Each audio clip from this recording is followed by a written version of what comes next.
Bonjour à toutes et à tous et bienvenue dans La Grande Table. Dans la seconde partie de l'émission, nous serons en compagnie de la réalisatrice Alexandra Candy-Longuet pour son film Chasser les dragons, un documentaire en immersion dans une salle de consommation à moindre risque à Liège, en Belgique, qui suit le quotidien difficile des usagers en situation de dépendance et du personnel attentif qui les accueille. Mais avant cela, filons au théâtre, sur la scène du Vieux Colombier, où Léna Brébon a fait monter le petit Rémi de son famille, son maître Vitalis et leurs animaux merveilleux, Monsieur Capi et Joli Cœur. Des créatures échappées d'entre les pages du roman d'Hector Malot pour devenir personnages de théâtre aux accents chapliniens. Malgré les rires du public, les larmes pudiques du petit orphelin continuent de nous hanter, nous et la metteuse en scène Léna Brébon. Elle est aujourd'hui à nos côtés autour de la Grande Table. Bienvenue à tous sur France Culture.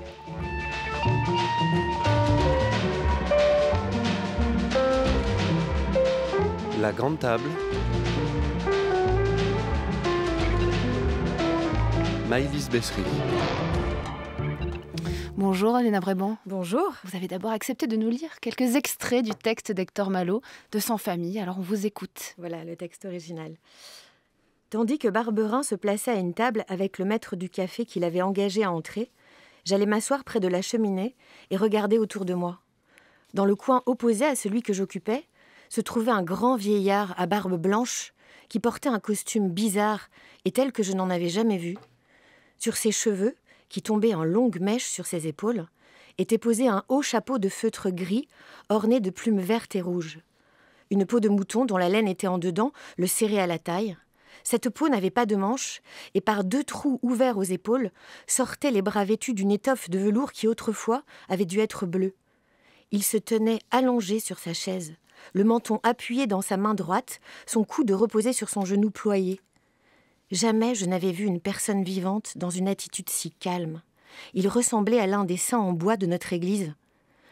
Auprès de lui, 3 chiens, tassés sous sa chaise, se chauffaient sans remuer, un caniche blanc, un barbet noir et une petite chienne grise à la mine futée et douce. Le caniche était coiffé d'un vieux bonnet de police retenu sous son menton par une lanière de cuir. Pendant que je regardais le vieillard avec une curiosité étonnée, Barberin et le maître du café causaient à demi-voix et j'entendais qu'il était question de moi. Barberin racontait qu'il était venu au village pour me conduire au maire, afin que celui-ci demandât aux hospices de lui payer une pension pour me garder. C'était donc là ce que mère Barberin avait pu obtenir de son mari, et je compris tout de suite que si Barberin trouvait avantage à me garder près de lui, je n'avais plus rien à craindre. Le vieillard, sans en avoir l'air, écoutait aussi ce qui se disait. Tout à coup, il étendit la main droite vers moi et s'adressa à Barberin. « C'est cet enfant-là qui vous gêne ?» dit-il avec un accent étranger. « Lui-même. Et vous croyez que l'administration des hospices de votre département va vous payer des mois de nourrice ? Dame, puisqu'il n'a pas de parents et qu'il est à ma charge, il faut bien que quelqu'un paie pour lui. C'est juste, il me semble. » Je ne dis pas non, mais croyez-vous que tout ce qui est juste peut toujours se faire ? Pour ça, non. Eh bien, je crois que vous n'obtiendrez jamais la pension que vous demandez. Alors il ira à l'hospice. Il n'y a pas de loi qui me force à le garder dans ma maison si j'en veux pas.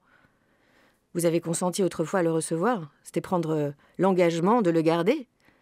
Eh bien, je ne le garderai pas. Et quand je devrais le mettre dans la rue, je m'en débarrasserai. Il y aurait peut-être un moyen de vous en débarrasser tout de suite, dit le vieillard après un moment de réflexion, et même de gagner à cela quelque chose. Si vous me donnez ce moyen-là, je vous paie une bouteille et de bon cœur encore. Commandez la bouteille et votre affaire est faite. Sûrement. Sûrement. Merci Léna Brébon. De commencer par ces mots d'Hector Malot. Ce sont ces mots-là qui vous ont touché, des mots arrivés dans l'enfance, je crois, dans vos lectures. C'est quand même pas rien de mettre en scène cette langue-là d'Hector Malot. Oui, tout à fait. Moi, j'avais lu le roman, je pense que j'avais 9 ans à peu près. Et j'avais été éblouie en fait par l'aventure. Je ne sais pas si c'est les mots à l'époque, mais en tout cas la façon dont il racontait. Et puis surtout, c'était la première fois que je lisais un roman où il se passait des choses aussi fortes, où un des héros mourait, le petit Joli Cœur meurt un moment. Vitalis, sans vouloir spolier l'histoire, tout le monde la connaît, Vitalis meurt aussi. Et donc oui, ce sont ces mots-là, ce sont cette histoire, cette ambiance aussi, le fait que ce soit des saltimbanques, que ce soit un enfant qui va sur les routes, ce rapport à l'art, à la transmission. Et puis aux animaux aussi, c'est très important. le rapport. Et quand on est enfant, évidemment, on rêve d'avoir un chien comme ça qui est toujours à ses côtés, qui vous protège, qui vous défend, qui vous accompagne. Je trouve que c'est un très beau roman sur l'accompagnement, en fait, en général. L'accompagnement d'un adulte avec un enfant, l'accompagnement d'un animal avec un être humain, et inversement. Et voilà, et c'est quelque chose qui m'a bouleversée quand j'étais petite. Et à l'âge adulte, c'est quelque chose que j'avais envie de transmettre aussi, sur c'est quoi les liens de la vie, et c'est quoi les liens du sang, et qu'est-ce qui est le plus important, ou en tout cas, peut-être qu'il n'y a pas que les liens du sang, il y a aussi les rencontres qu'on fait. Ça vient d'à peu près partout, et ça peut venir chaque jour, en fait. La puissance de ce roman, c'est vient aussi de cette histoire extrêmement triste, cette histoire d'un enfant qui vit abandon sur abandon. Vous n'avez pas tellement travaillé avec les mots d'Hector Malot, vous avez réécrit ce texte-là. Alors comment est-ce que on met en scène un grand roman et en conservant quand même quelque chose de son auteur? Alors déjà, c'est 2 moments tout à fait différents. Déjà, l'adaptation, je l'ai fait avec Alexandre Zambeau, qui est mon complice avec qui j'adapte toujours les romans. Donc voilà, déjà, on décide qu'est-ce qu'on va conserver, qu'est-ce qui est important pour nous. Moi, je savais qu'après, dans l'autre étape de mise en scène, je voulais que le spectacle soit très drôle, parce qu'il me semblait que le roman était suffisamment triste pour qu'il faille contrebalancer. Et j'avais très envie que les petits spectateurs et les adultes viennent partager ce spectacle en famille et ressortent en ayant vécu ensemble et des pleurs et des rires, des émotions très fortes l'une et l'autre. Donc on garde... En fait, en général, nous, on travaille comme ça. On choisit chacun dans son coin les moments qu'on veut conserver. C'est souvent les mêmes, à vrai dire. Et puis après, on coupe avec des petits papiers comme ça et puis on dialogue. Et c'est au moment du dialogue finalement, qu'on met notre propre patte. C'est-à-dire que là, évidemment, il faut oublier les mots d'Hector Malot. On en a conservé finalement, j'espère, le souffle, la force, mais on prend nos mots à nous. Alors ça va passer par tout à fait autre chose, parfois des petits jeux. J'avais l'intuition qu'il fallait démarrer qu'il fallait tout de suite qu'enfant adulte, on s'identifie à Mère Barberin et à Rémi, parce qu'évidemment c'est une autre époque, mais j'avais besoin qu'on se dise c'est moi, c'est lui, voilà. Et du coup c'est pour ça que le spectacle, j'avais l'intuition qu'il fallait écrire une scène comme ça de jeu entre les deux. Donc au démarre, le spectacle, le rideau s'ouvre, Mère Barberin est en train de faire la vache et elle essaye de faire deviner quelque chose à Rémi qui est un petit peu lent. Et voilà, et du coup c'est comme ça. C'est la scène entre la mère d'adoption et l'enfant recueilli, qui ne le sait pas lui encore. Non, pour lui c'est sa mère au départ. Et qui va découvrir peu à peu qu'il n'est pas l'enfant de cette femme-là, et qui va prendre la route et rencontrer sur son chemin le personnage de Vitalis et bien d'autres, et sur les traces de sa vraie famille. Alors ce roman, c'est aussi un roman initiatique. Tout à fait. Alors une fois qu'on a choisi les grandes scènes, il faut choisir la manière de le mettre en corps et en espace. C'est là bien le défi du théâtre, Léna Bréban. Comment déjà faire interpréter par la troupe du Français ce personnage-là de Rémi, quand il n'y a pas d'enfant, quand il faut retranscrire aussi ces personnages-là qui appartiennent à cet univers enfantin? Bien sûr, déjà, c'est quelque chose sur lequel j'ai assez travaillé avant.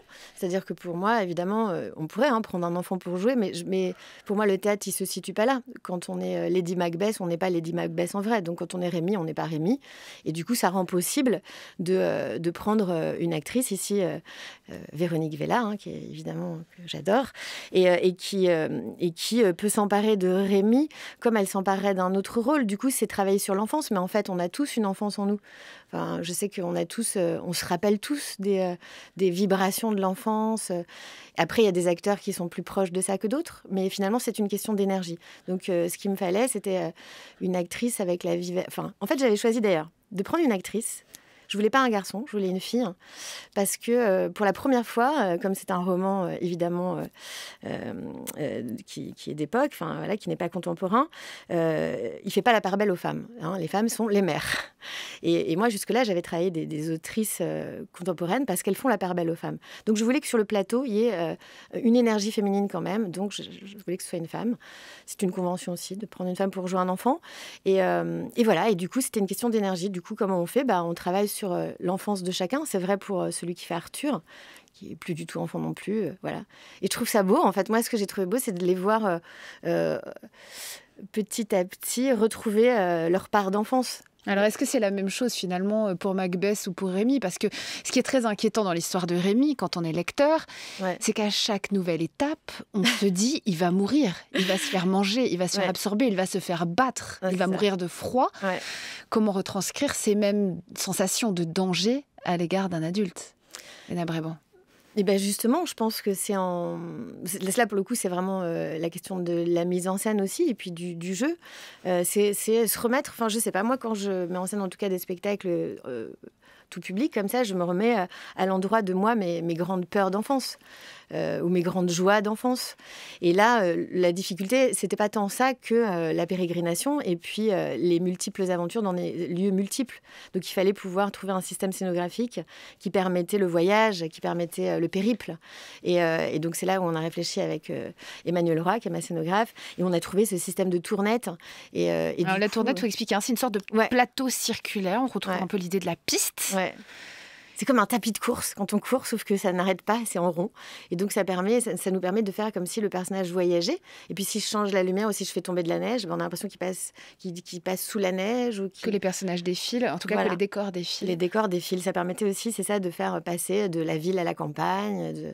Il y a presque un côté cinématographique, on a l'impression de vieux effets spéciaux, des voitures, des personnages d'Hitchcock avec les décors qui défilent à travers les fenêtres. Moi j'ai une passion pour l'artisanat. En fait, par exemple, la vidéo m'intéresse pas du tout au théâtre, c'est pas du tout mon endroit. J'adore presque voir les coutures. C'est-à-dire, j'adore quand la neige, tout le monde sait bien que c'est pas de la neige, mais n'empêche que si on se concentre sur vraiment l'endroit à regarder, on a l'impression que Vitalis et Rémi crèvent de froid sous la neige. Et donc oui, c'est cinématographique et en même temps, c'est éminemment théâtral. C'est-à-dire qu'on utilise tous les ressorts du théâtre.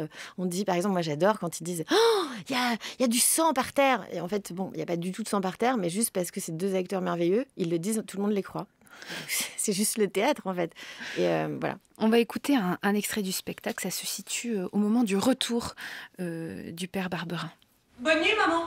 Bonne nuit, mon poussin. Jaune. Faites beaux rêves, mon lapin. Blanc. Pourquoi tu l'as pas porté à l'hospice? Toi aussi, fais des beaux rêves, maman. J'ai pas pu. Et ton procès? Perdu. Si personne ne le réclamait après mon départ, tu devais le porter à l'hospice. J'ai pas pu. On n'abandonne pas comme ça un enfant qu'on a nourri de son lait. C'est pas ton enfant. Il a quel âge maintenant? 8 ans. Eh ben, il ira à 8 ans là où il aurait dû aller autrefois. Jérôme, tu feras pas ça. Et qui m'en empêchera? Serre-moi. Tu feras pas ça. Je peux plus travailler. On n'a plus d'argent, il faudrait qu'on nourrisse un enfant qui n'est pas le nôtre. C'est le mien. Mais pas plus le tien que le mien. C'est délicat, c'est pas un enfant de paysan. Pas de bras, pas de jambes. Et si ses parents viennent le réclamer? Les parents, s'il en avait depuis le temps, ils l'auraient retrouvé. Ils sont sans doute morts. Et s'ils sont pas morts? Assez causé. C'est quand même pas toi qui décides. Demain, je le conduirai aux enfants trouvés. Un enfant trouvé? La façon dont maman me parle, la façon dont maman me regarde, ses caresses, ses chansons.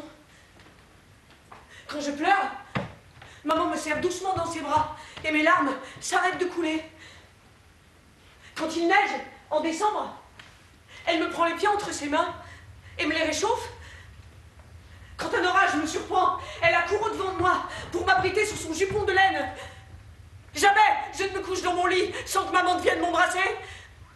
Un enfant trouvé, je suis pas l'enfant de mère Barbara. Maman n'est pas maman. Non. Léna Bréban, on arrive quand même en plein roman réaliste. On arrive dans la veine de Zola, de Dickens, si on part en Angleterre, de cette vie terrible des enfants qui deviennent ensuite des enfants de rue, des enfants abandonnés. On a du mal à imaginer la comédie arriver quelques minutes après sur ce plateau. Quel choix étrange que de décider d'aller vers la comédie avec un roman qui a brisé les cœurs de centaines de gens. Mais c'est sûr, après quand on regarde le Kid de Chaplin ou n'importe quel Chaplin, moi je pleure, la minute d'après je ris. Donc j'avais dans l'idée que si on... c'est un peu bizarre de dire aux gens « venez, vous allez pleurer comme des malades ». En fait, j'avais envie de dire « venez, on va pleurer ensemble, mais on va rire ensemble aussi ». Du coup, j'avais vraiment l'envie de mettre du burlesque. Et je pense que c'est aussi une façon de mettre à distance. C'est-à-dire que la violence de la mort de Jolicoeur, la violence de la mort de Vitalis, on l'élude pas. Elle est là, hein, c'est des moments forts. Et je voulais on voulait avec Alex que ce soit des moments extrêmement forts d'émotion.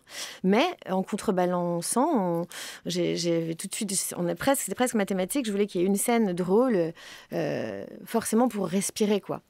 Et puis les animaux, je veux dire, ça prête évidemment, ça prête à être drôle. Ce petit Jolicoeur, voilà, tout de suite, on s'est dit, il faut qu'on trouve des gimmicks. Puis après, ça se fait aussi avec les acteurs, bien sûr. L'adaptation aussi, d'ailleurs. Hein, moi, je peaufine après sur scène.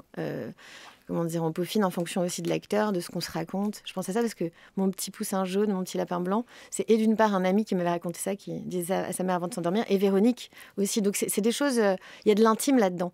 Mais il y a aussi du burlesque, il y a aussi des clowns. Moi, j'ai une grande passion pour tout ce qui est clownesque. Je trouve que j'adore. Puis c'est tellement bon d'entendre... C'est surtout en ce moment, enfin, on a envie de pouvoir expulser, de rire, et voilà, de pouvoir faire les deux, quoi. Du coup... Non, ça me paraît pas illogique, en fait. Ça me paraît même... c'est la vie, quoi.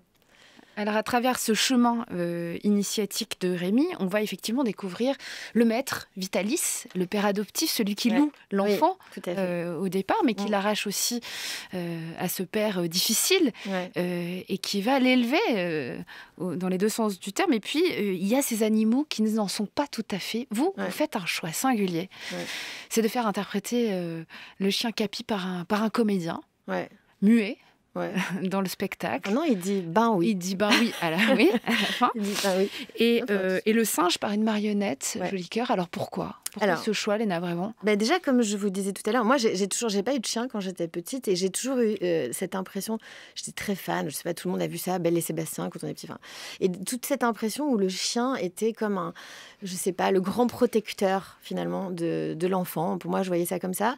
Et du coup, j'avais envie que, comme Véronique Wieland n'étant pas très grande, hein, sans dévoiler, j'avais envie qu'il y ait un acteur très grand comme ça et qui puisse... Bakary Sangaré. Voilà, Bakary qui est formidable, justement, et puis qui puisse dégager comme ça une tendresse, un rythme extrêmement rassurant, quelque chose de très délicat.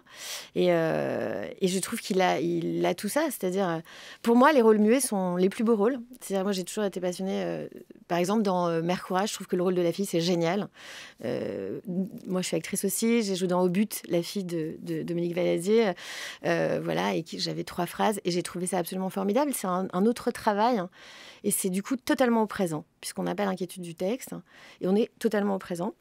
Et du coup, voilà, je voulais que ce chien, il est de toutes les scènes, sauf une. Et voilà, j'avais besoin d'une présence très particulière et j'ai choisi que ce soit donc un acteur.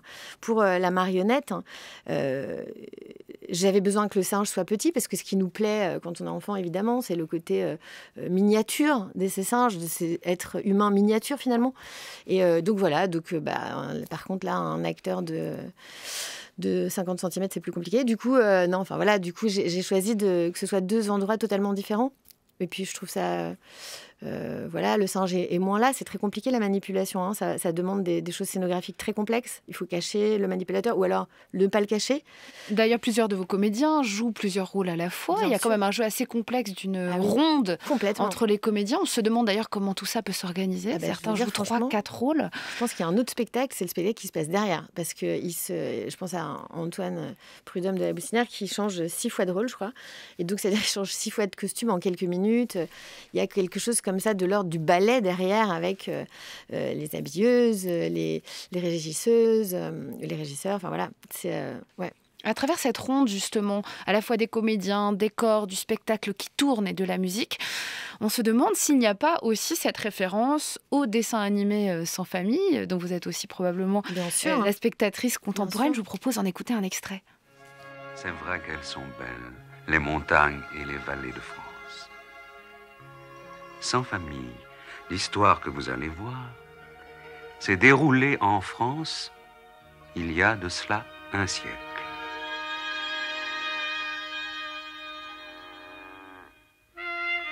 au cœur du Massif central, blotti au flanc de la montagne, se trouve un tout petit village du nom de Chavanon.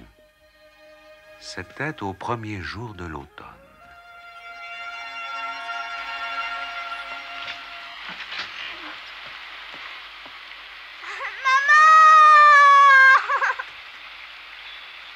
Voyons, Rémi, le temps change vite en automne. Il faut faire attention. Rappelle-toi de toujours regarder le mouvement des nuages. Comme ça ne se reproduira plus. Tu t'es fait surprendre par la pluie au moment où tu cueillais ces fleurs, hein? Je t'ai prévenu, la prochaine fois, ne viens pas te plaindre. Je recommencerai plus. C'est sûr, ça.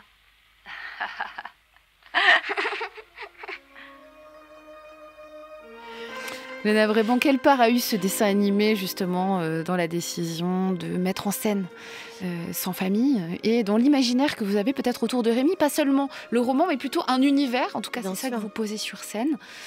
Moi, j'adore la voix du narrateur. Je trouve ça magnifique. Moi, ça me transporte totalement. Après, c'est drôle parce que le rythme est très lent. Et moi, je suis une obsédée du rythme. Alors, chez vous, ça saute dans tous les sens, en permanence. Ça me fait rire de l'entendre.